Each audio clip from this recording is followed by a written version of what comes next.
Welcome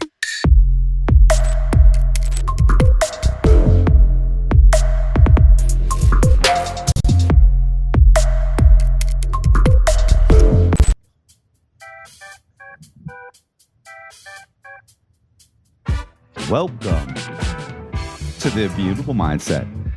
I am thrilled today to bring you today's guest, a man who's not just playing the game of digital transformation, but someone who's actually helping rewrite its rules. Max Comparetto, a force in the world of Web3, Salesforce, and digital assets. A man who journeyed from studying international affairs and Spanish at the University of Michigan, crossing borders and breaking boundaries to becoming a pivotal figure in the technology industry. A testament to his relentless drive, intellectual curiosity, and the power of having an immutable mindset. Now at Salesforce, he's breaking new ground, bridging the gap between Web2 and Web3, and crafting a seamless customer experience that is truly revolutionizing the industry. Max has worked with smart contract templates, Web3 data models, collection monitoring, wallet risk scoring, which we'll get into. It's not just about creating sustainable, secure, and efficient blockchain solutions, y'all. It's about creating a future where technology serves us better, where business decisions are smarter, and where community engagement is more meaningful. Today, we're going to dive deep into the mind behind this transformation. So Immutable Mindset listeners, buckle up as we explore the future of blockchain, digital assets, and Web3 with the one and only Max Comparetto. Welcome to Immutable Mindset, Max. I mean, that alone deserves, Boom, boom, boom, boom, boom. Wow. Brought to you by our good friend, Dave Schultz-Helborn. I was just about to say, I didn't even realize the whole time that you were wearing the Helborn. We're going for a sponsorship, man. We're going for a sponsorship. Of our good friend, Dave Schultz. Will be sponsoring the show one of these days. No. I should have known. I should have known. But damn, I mean, honestly, I just need to hire you. For work. Please. Yeah, please. Forget.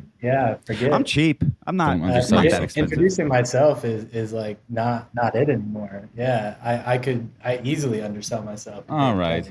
Sweet. And we say this all the time, Max. I really just try to edify folks in a way that I just want your mom to be proud. Shout out to the moms. And it was Mother's Day yesterday. I'm a mother lover. Come on. Shout out to the mothers. Shout out to the mothers. Let's do this thing. You know what? I was going to start this show one way, but now that we started all this and I'm feeling a little excitement and engagement, let's start this a little different way. So we're talking about mothers, we're talking about families. Let's bring them a little bit into Max's world.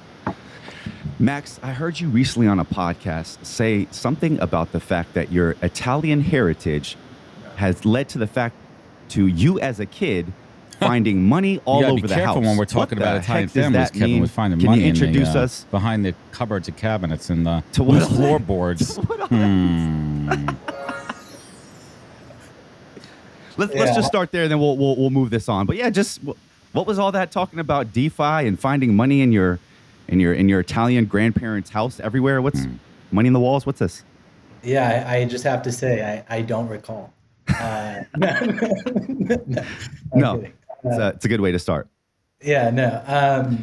It was just like my great grandparents and grandparents, both tended to hide money in random spots around the house, and I don't know what it was other than to say that they had this general like distrust for like government and banks. I like it.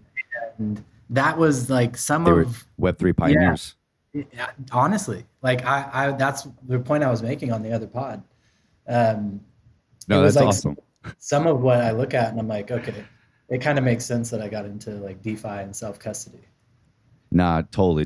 No, it was a good story. It was hilarious how it just came up, and yeah, just curious as it felt like they were the original pioneers of DeFi and Web3. I was like, dang, they knew about it before then.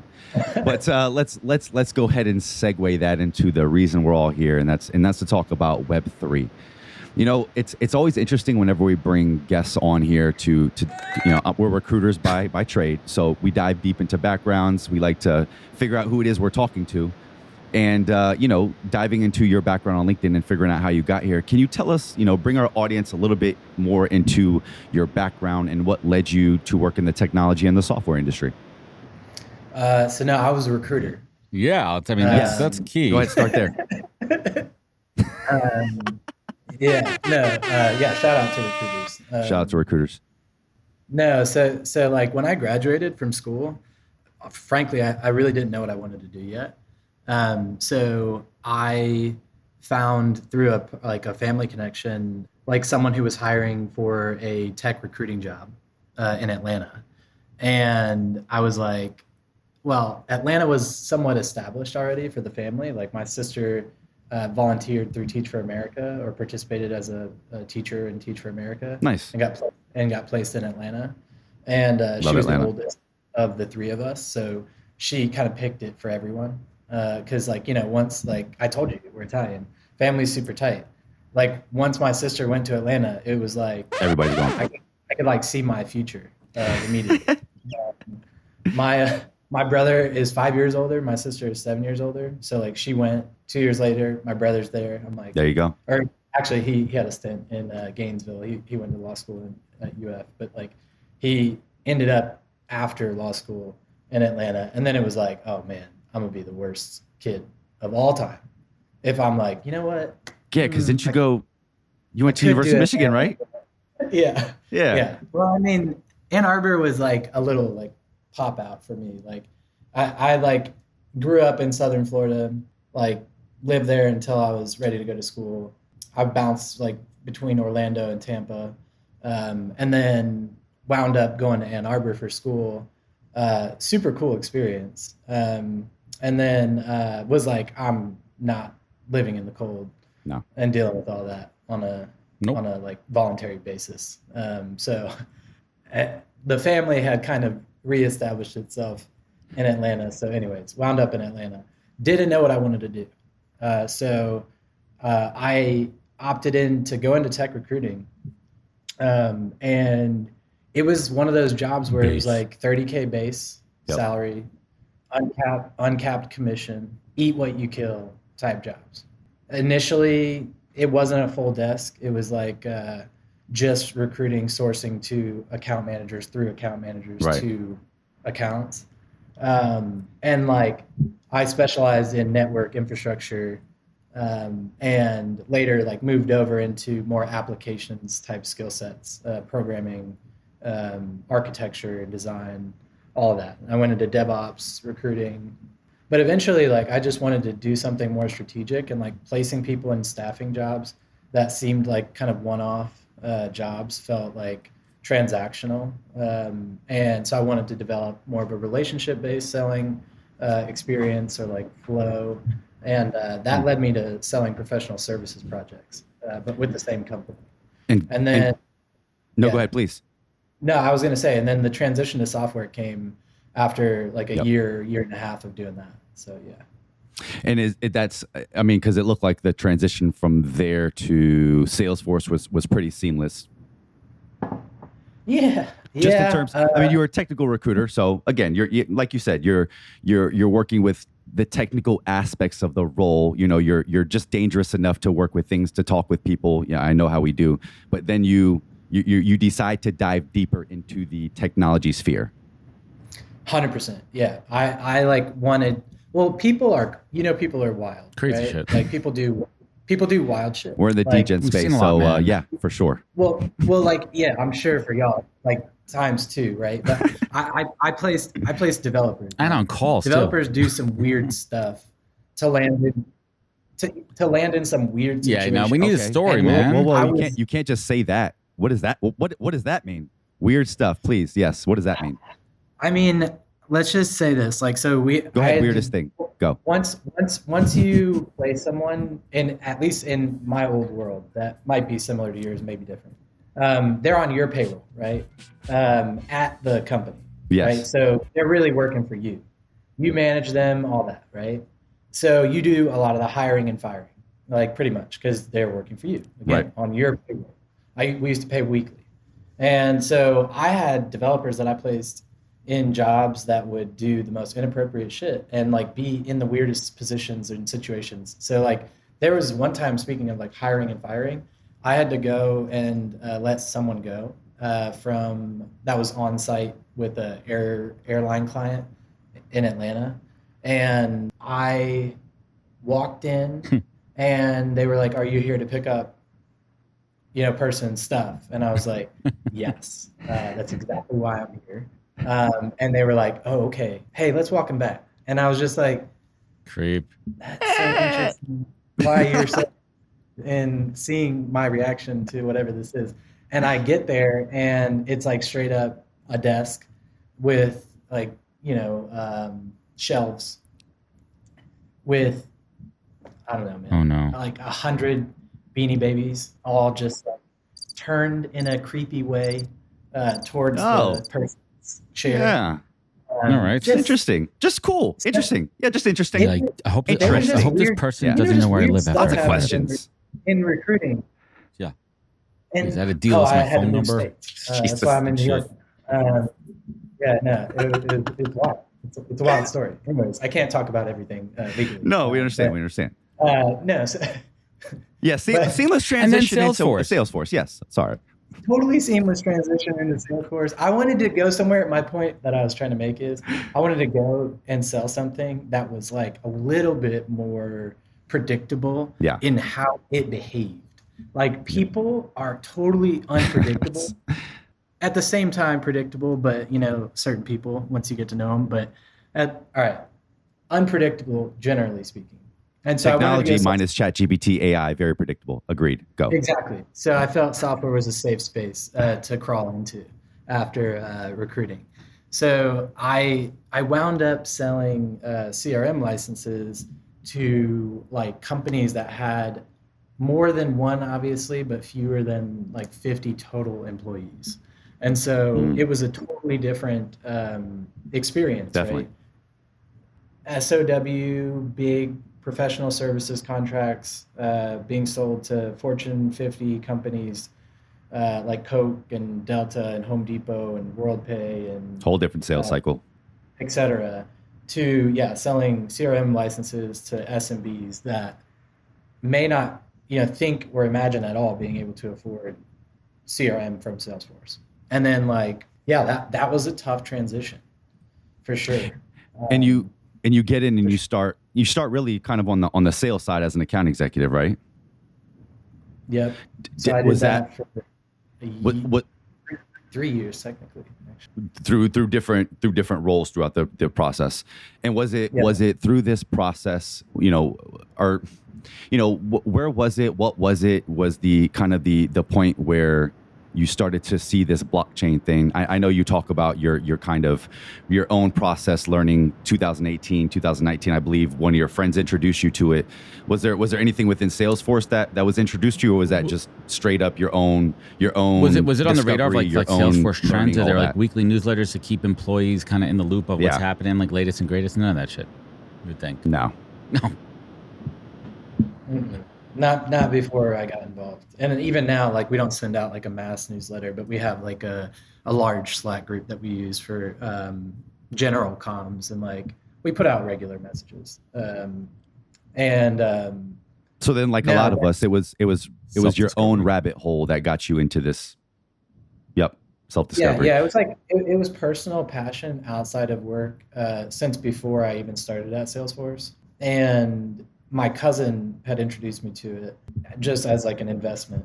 And then I later discovered DeFi and, like lending and yield farming and staking. And I like really appreciated that so much for what it was. Just that, like not all the hype, and like just that capability is miraculous. What about those learnings or that early experience? What built that passion to continue on and get you to to what we're going to be talking about here, the Web3 piece that you've co-founded on with Salesforce? Honestly, like I joked earlier, the whole like self-custody concept or notion 100%. resonated with me. Like, yeah, like it was super powerful to me. To be able to hold my own like assets and value.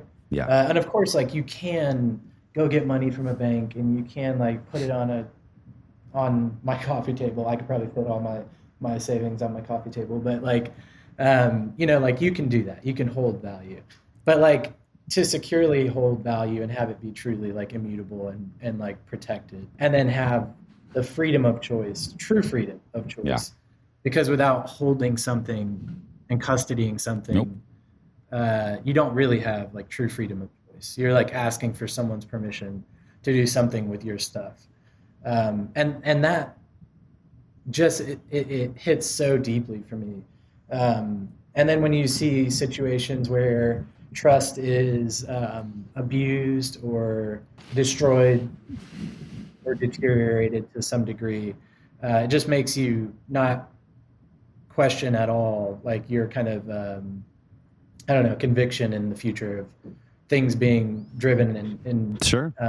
Self-custodied ways, you know. I'm sure that's why grandparents put money all over the house. 100% money Right? and coffee tins. Yeah. That's like that puts that in such a whole new perspective. Like when I just, I didn't grow up with any of that, but hearing you tell that story, like, I mean, we were joking about it in the beginning, but like very sincerely, like almost goosebumps, because that's literally what we're going through right now. It's just, we have technology to back us up and do it in a different way so that we don't have to hold the whole value in our own hands, and we can figure out ways to kind of decentralize and create walls in between risk and not increasing risk towards us. In terms of you being at Salesforce, again, you go through the sales, the account executive.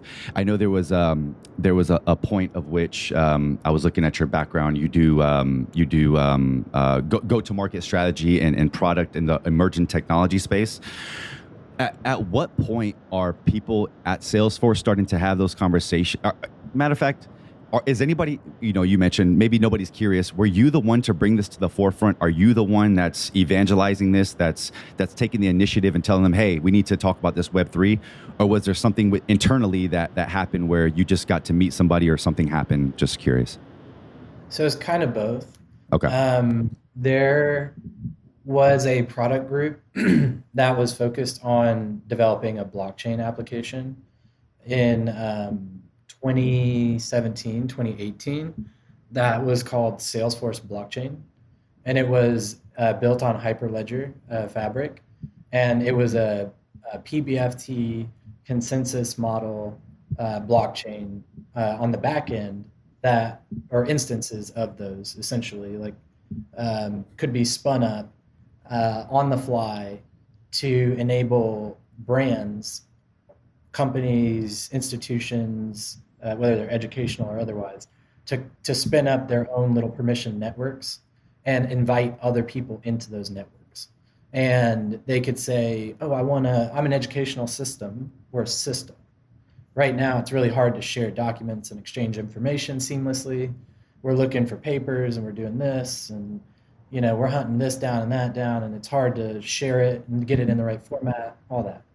This solves for that, because it gives someone who doesn't know jack shit about technology the ability to configure and create and spin up and deploy their own little public ledger, like semi-public ledger, and database.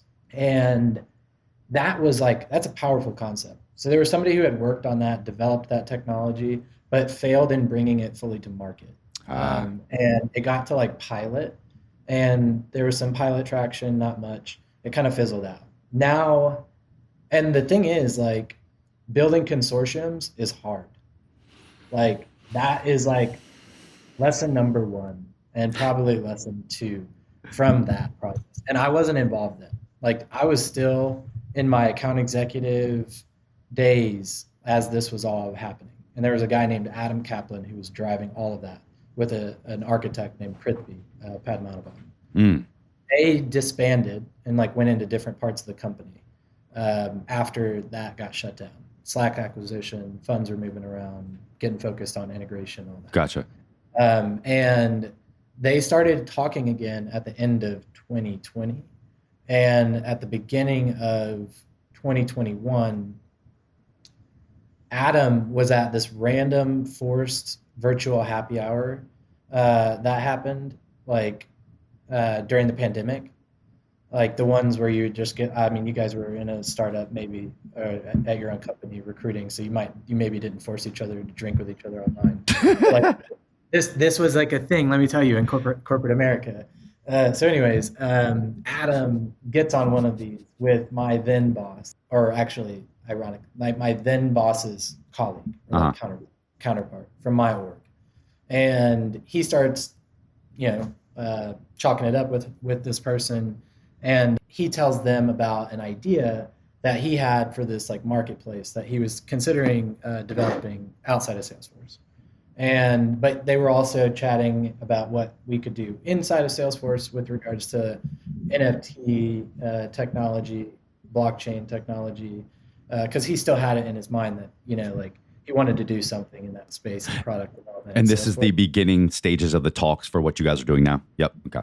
100%. So that was April 22nd of 2021. So in the height of the hype. First call with him, and he had sent me like a 16-page business document, which was actually for a totally different concept for an NFT marketplace. And I was like the person that he was told to consult because like I knew different things that would be useful to him. Like right. I had consulted some blockchain startup. I had experience selling Salesforce products. I had experience implementing Salesforce products, like building demos. You could put a lot of the threads together for them. Yeah. So he was like, you're like one guy I can talk to and learn all this different. And so that's how I got introduced to him. Gotcha. And at the end of the call, he asked for feedback. I gave him a ton of feedback. We dropped off the hour-long call or however long after. And like moments later, I'm back on a call with our architect, but then like just a guy that was like sitting mostly quiet on the call. And at the end talked about the technical details. And he and I, that's like the guy that I typically connect with at most places. It's like a guy who's who talks to people all day. They know how to make shit happen, right? They put it together and they make things happen. They know the technical side of it. They're listening to all the calls. They're understanding the marketing, the product mix, the UI, the UX, and they're just the intersection. But they may not have the loudest voice in the room. Mm-hmm. Well, and as recruiters, we see that all the like you've seen that in your past too, I'm sure, Max, where you get that developer that is the smartest mother effer, knows it all, but has no business logic and has no idea why he's developing this for that, right? Yes, but I mean, like this architect, he is amazing in terms of understanding business logic, all this stuff. Put it all together. And Adam is a pure business guy with some technical background. Adam sold his company to Salesforce in 2010. That was the first Salesforce consulting practice ever sold to Salesforce. And then Adam ran professional services. Oh, well, boom, there you go. That makes tons of sense why he would be your guy in Salesforce to make this all happen. He gets it. He is the man when it comes to one, networking internally, having political capital, building his brand so that we could make these moves. He did all of that for us.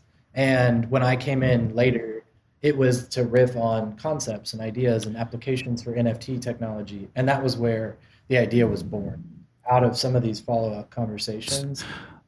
So real quick, Max, do me a favor for my audience. Give us a high level of what this Web3 Studio is so we can stop talking esoterically and they can understand kind of what cool shit you guys are doing. Yeah, so there's like two things that you have to understand that are tricky. One is the Salesforce Web3 Studio is literally a super, super small team of like me, my boss, and like 2 to 3 other individuals who those other individuals are like volunteers. Like they have full-time jobs.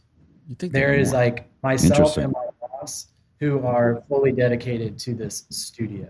And then we have an extended group of people who are incredibly passionate about Web3 and want to help and see and they are volunteering their hours, energy, effort, time to helping progress the effort at the company. I really don't want to cut you off. I'm sorry, but I have to ask. Is Salesforce like, are they 100% backing? Is it because they're not all in? They just want to see how it runs? Like, no. I mean, look. So I mean, like the reality is we had a blockchain product before, right? Okay. And it failed when it went to kind of like commercial phases, in essence. Like when we went to monetize, it was difficult to monetize. Like in a consortium, who pays for what? I Who gotcha. gets to Okay. pay, who is and isn't added, gets these rights. So is this shit gonna work kind of a deal? Dude, yeah, Okay. absolutely. Cool. Salesforce has to gauge the commercial viability of this solution and then weigh its investment in that over other things. I mean, like even for everything, opportunity cost analysis, like marketing right now, you have a higher yield on marketing things that involve or are adjacent to AI than marketing Web3 stuff. Oh, So definitely. even if we have like a great marketing story to tell for a Web3 program right now, we might opt not to tell it at the moment. We can store it, prepare it, kind of archive that story and be ready, which we are doing. But it's opportunity costs. Not totally. So let's go back real quick to just because I cut you off and I apologize. Just talking about the product at the high level.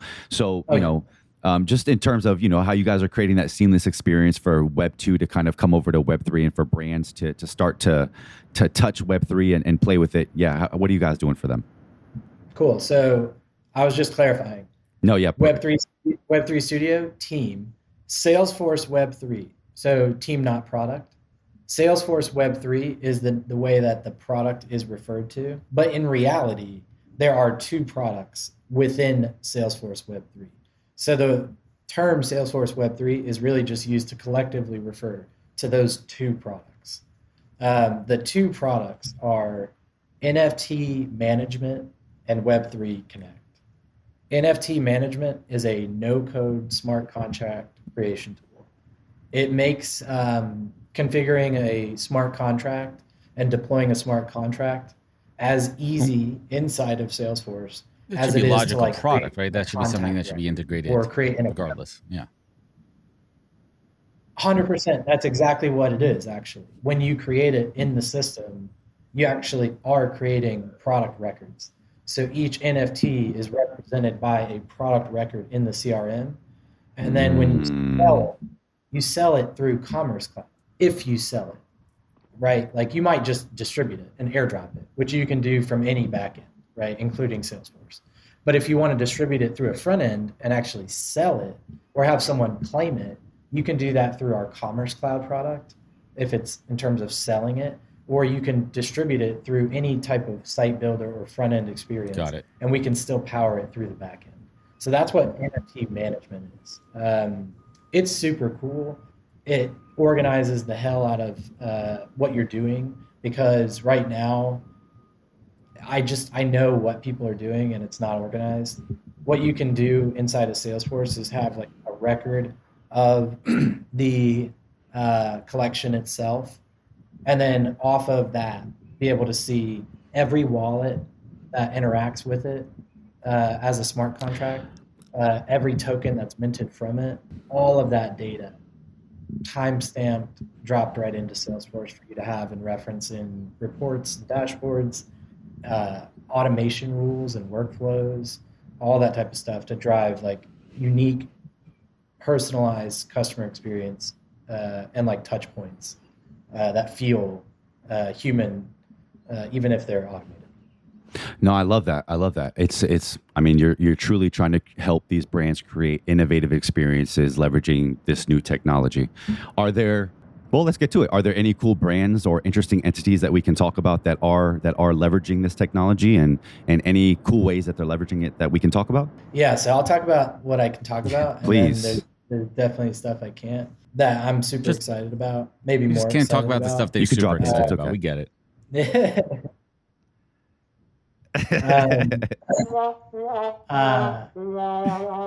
So we saw what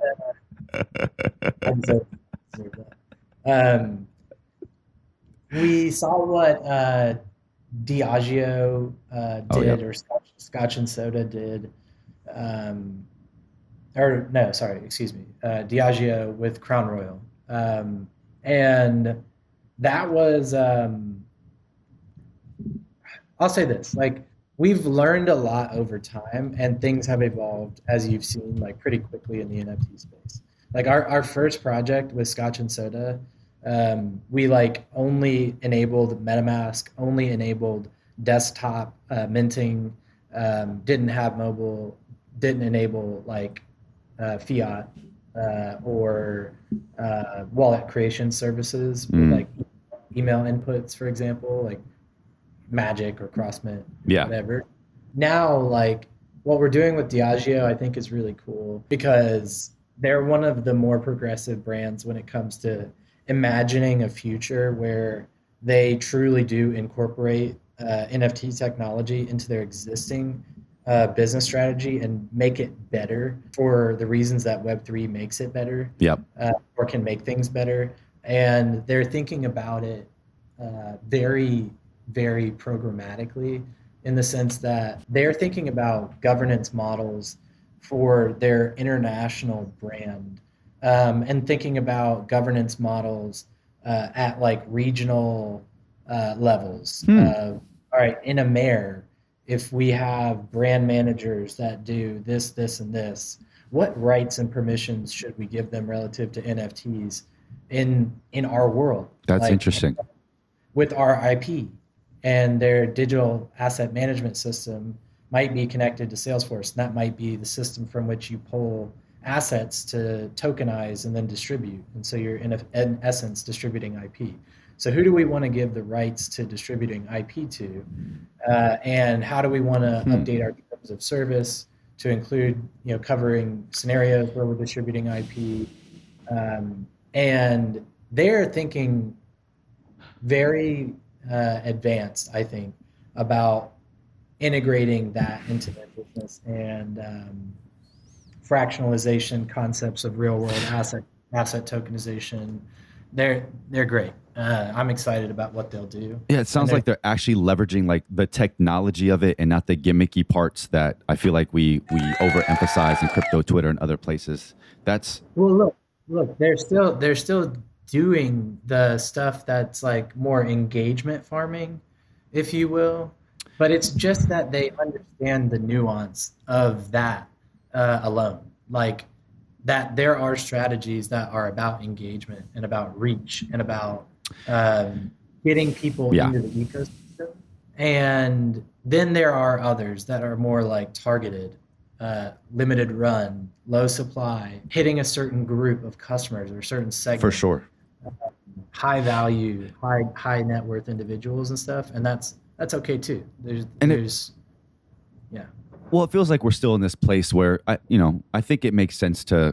I think it's still a money making game, so it still makes sense to have those front facing things. So yeah, I know they had the NFT last year with Crown Royal, and I believe they had like a military member, like they did something for military members within it, right? So there's still ways to do that. They packed like a care package and sent it to an active duty military. Exactly, and then then in the background, you're figuring out ways to utilize the technology the way that it should be. I think it's interesting what you just said, because that empowers your employees in a whole another different way. Again, it's utilizing the actual technology to decentralize not just ownership, but to decentralize kind of power, choice, and ability to have impact in real time. Boom. That's what it is. There you go. It's an ability to have impact in real time, and then it kind of be measurable, right? So at corporate entities, like that's what I hear so much about. Again, recruiters, all these people, like how do you measure impact? That seems like an interesting way, not to get on a tangent here, that they could do that and get metrics back on it and really start to do that. Anyways, not to again get on a significant tangent. One of the things that this is going to do is, again, utilizing the technology for literally what we're talking about is going to allow these brands and these businesses to not only make better business decisions, but to engage their community in just like a whole different way, a more immersive way that maybe people don't know or don't understand. Again, not to get back, but are just curious. I'll bring it back to this. Are there? I know you talked earlier. I think Coca-Cola and some other real cool entities are using it. Is anybody using it for community engagement in any way that's cool, or are you Are you reaching out to organizations to talk about ways that they can utilize it for community engagement? Yeah, no, I mean, like the community engagement element, it's really like I guess it's how you've like decided to build and identify community. Like these are the things that it quickly enables you to do by making something available and attaching some type of brand value to it. You know who wants the brand value. It's hard because, yeah, to your point, there are people who speculate on even brand value, like even something that's like, oh, you can exchange this for X. People Nike will shoes do it all the time. Yeah, they'll go nuts on this stuff. Like, and the really cool thing, what I'm excited about, is there's finally enough data, or starting to be enough data, for fruitful analysis to be conducted on blockchain transactions and wallet activity. To be able to identify someone's like genuine affinity for something. And then since those some things are being classified as well in the process. So like this token's from this collection and was purchased at this time. And I'm categorizing this collection this certain way, this token a certain way based on its traits, metadata, utility attached to it, all these things. And I'm categorizing timestamps based, like basically that's helping me build cohorts, segments, and effectively have a direct targeting strategy. So like, that's powerful. Like that's what it is ultimately about. I mean, it took time, right? Like it took a lot of time for us to be able, like you have to transact. They have to figure out ways to get this data from the different blockchains. I know it goes through wallets. Everybody's using 17 different wallets. Everybody has 77 different burner accounts. So I can't even imagine, like really just thinking like how these brands have to figure out ways to get data for their customer without building your own platform, like what Odyssey and Starbucks have done, so that you can, have it all in house. But I think that's what the future of blockchain and Web3 is in the CRM and customer engagement, and then you using those immersive, interactive experiences, and again leveraging the technology it should to create that that peer-to-peer relationship that you have. I mean, literally today, Nike.swoosh is releasing their digital collectible, and I've been trying to get into that website all day, and it is right. So talking about brand identity, brand equity. There's one, right? Nike and shoes. That's one that people will show up for no matter what, because it's the brand. And a lot of this goes towards real world tokenization. It's something that like I'm supremely curious about, something that we talk about a lot here, and I know something that you're interested in. Are you familiar with BlackRock, Larry Fink? Yes. Okay. So yeah, that yearly letter, right? The most important probably financial letter in the United States. This last one, he said all assets are going to be tokenized and on the blockchain. You've been involved in real world asset tokenization. Real quick, can you just explain to our audience what that is and how it creates real world impact, and just what you're seeing and what you guys are doing? Yeah. So I will it's GS1 that does the universal product IDs, and everyone uses it. Everyone, Walmart, everyone, right? They all use GS1. It's like a way to have a global registry, product registry, essentially.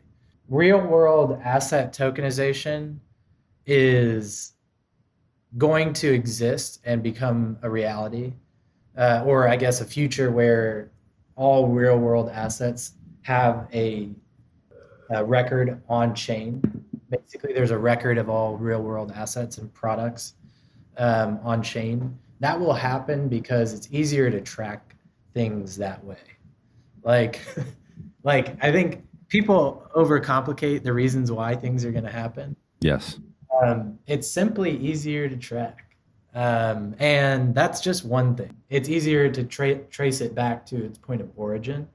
and see who manufactured it and its parts, to see who had a interaction with its parts or its whole. And that helps with like auditing and QA and liability, Yep. mediation, with all of these things. And so really it's like products today have serial numbers.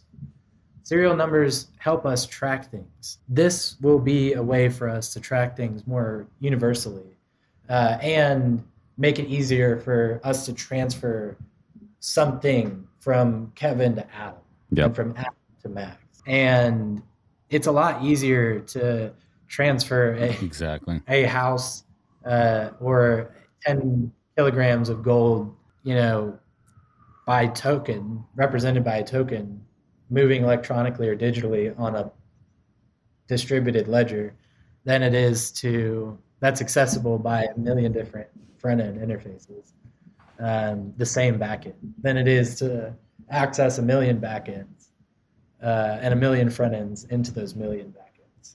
And that's why that's definitely going to happen. I have no doubt in my mind that that's the reality we're going to be living in. Definitely. And, a lot of that goes towards, these brands, these organizations owning a hell of a lot more of the customer journey in Web3. I know this is something that you've spoken on before, but, up to about this point, and I hope your product really helps with this.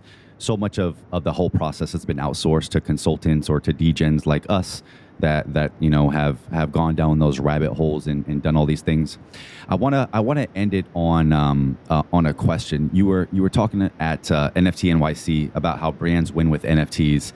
And you were discussing how brands have been growing up with Web3. And again, like I said, at the beginning of their journey, they wanted to outsource and offload all the risk of the process, not hold any keys, not hold any coins, not hold the CRM. But now you're seeing them embrace that. And in fact, you literally are bringing that internally to what you guys are doing.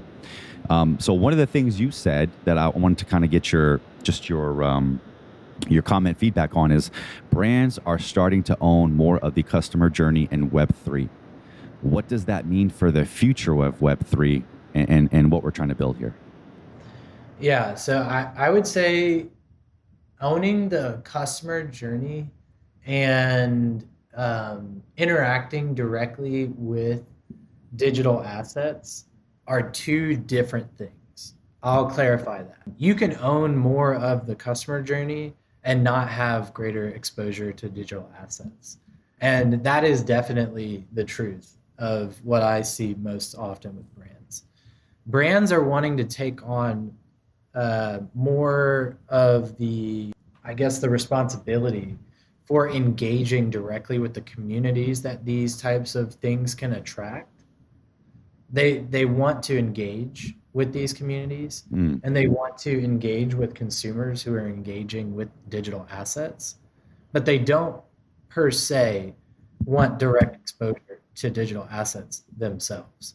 And so what they're often looking for is a combination of solutions that have them interacting with these communities, creating assets and distributing them to these communities, and like literally taking the actions themselves to do these things, like to create smart contracts, to create NFTs, to publish and deploy smart contracts and airdrop NFTs. They want to be able to take these actions and program these actions within the customer journey. Right.